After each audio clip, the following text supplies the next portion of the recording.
trous, encore des petits trous. Oui, le poinçonneur. Le poinçonneur, Il y en a plus, exactement. et il y en a quelques autres. On va voir ça avec Emma Dieye. Les nouveaux, c'est quoi? Nous, moi, je me souviens au début, les webmasters, c'était très chic, on ne savait pas à quoi ça servait. Maintenant, ça va mieux. Les développeurs. Les développeurs sur Internet, oui, Oui. De programmes. Qu'est-ce qu'il y a d'autre? Qu'est-ce qu'il y a d'autre? Les programmateurs aussi, exactement. Community manager. Manager. Vous connaissez ça? Non, moi non plus. Faut Bon, vous alors remettre ceux à la qui page. meurent au fond, c'est ça qui Ceux vous qui a- meurent, et on parle de ces nouveaux métiers-là, mais on parle aussi par exemple des bougies qu'on vient de montrer, par exemple, C'est-à-dire William, parce qu'il y a des objets, des instruments qu'on fabriquait à l'époque manuellement et qui sont aussi de manière aujourd'hui artisanale. qui sont aujourd'hui fabriqués par des machines et qui aussi concourent à faire disparaître certains métiers, dont les ciriers. Donc je parle Les de ciriers, ah oui, voilà, c'est les vrai. ciriers qui fabriquaient Ouais, les bougies, ouais. à l'époque. J'avais quelques noms de métiers à vous proposer. Si je vous dis bourlier, par exemple. Eh, Bourlier, qu'est-ce que ça vous évoque? Quoi? C'est un Ouais, quiz il a qui dit- marche bien, oui, non mais C'est celui qui bourlier, fabrique des bourrelles, les colonnes de bourrelles. Oui, très bien. non, rien à voir. Non, mais il avait une grande aiguille. C'est pas loin, c'est vrai. Eh. Les bourliers, vous le savez, William, ne faites pas semblant de ne pas savoir. Ça m'étonne de vous, quand même. Non, non, je sais plus. Harnacheur. Harnacheur. Oui. Moi, j'ai connu un sacré arnaqueur.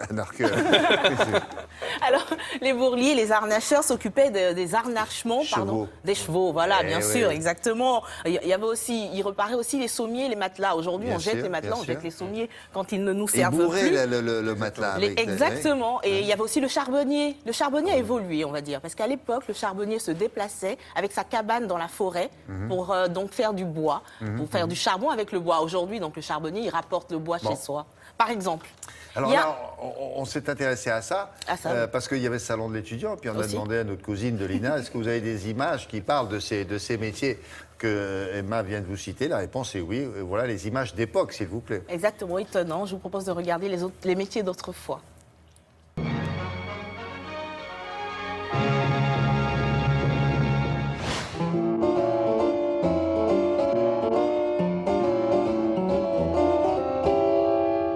Nous sommes à Nogent-sur-Seine, chez Mesdames Fernande Berbelin et Marguerite Black. Elles sont nées ici même il y a respectivement 75 et 67 ans. Leur profession, lavandière, laveuse comme on dit dans le pays. Tous les matins depuis plusieurs décennies, elles lavent le linge des autres.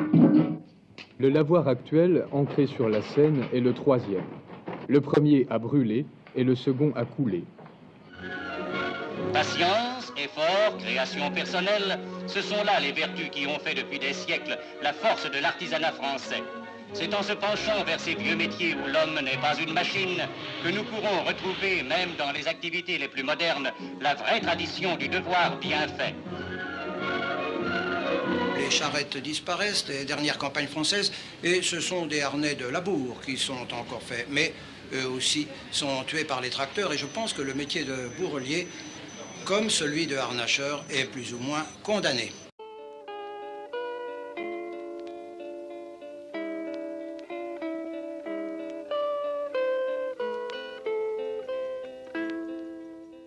Symbole de vie, d'espérance, de foi, témoin joyeux des anniversaires ou accessoires traditionnels des veillées funèbres, le cierge traverse les ans, les siècles, gardant intacts ses secrets de fabrication.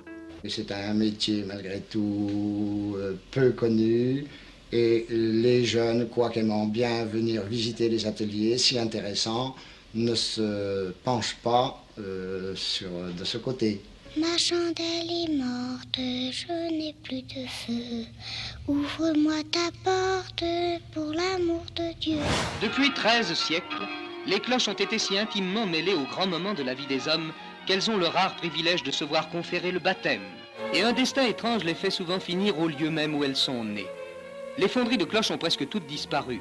L'une d'elles subsiste encore en Normandie, à l'endroit même où elle fut créée en 1150 par l'ordre des Templiers. Comme autrefois les rois, les cloches naissent toujours en public. Dans quelques jours naîtra une cloche terne et rugueuse, laide comme un nouveau-né avant la toilette.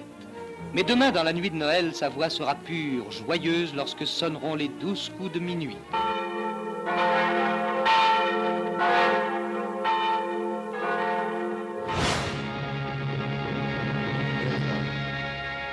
Ah oui, c'est manière. bien ce petit cadre de la mire de l'époque. Non, j'ai pas connu Bourlier parce que j'étais pas né.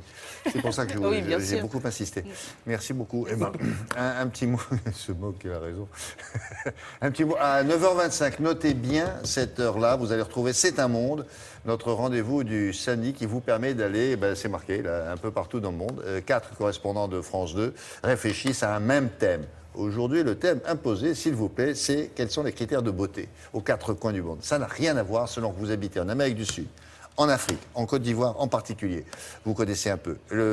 Et là, on va voir des femmes... Aoulaba. Les Aoulaba.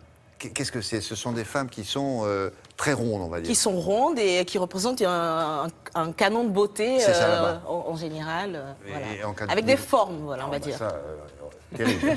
Vous allez voir. En Asie aussi, en Chine par exemple, les femmes consacrent beaucoup d'argent désormais à leur apparence. Et elles ont un ennemi. Quel est l'ennemi? Le soleil.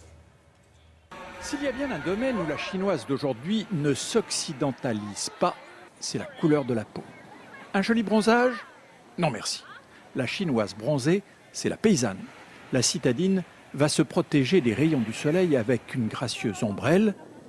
Et si elle succombe à la mode de la plage, eh bien ça sera encagoulé, comme un braconneur. On dirait, Superman, Batman, c'est étonnant. C'est pas pour les besoins du reportage. Elles sont vraiment comme ça. Vous verrez des choses étonnantes dans ce reportage. C'est à 9h25. On se retrouve dans quelques instants. On fait un point sur la circulation. Le journal, la météo. C'est tellement complet.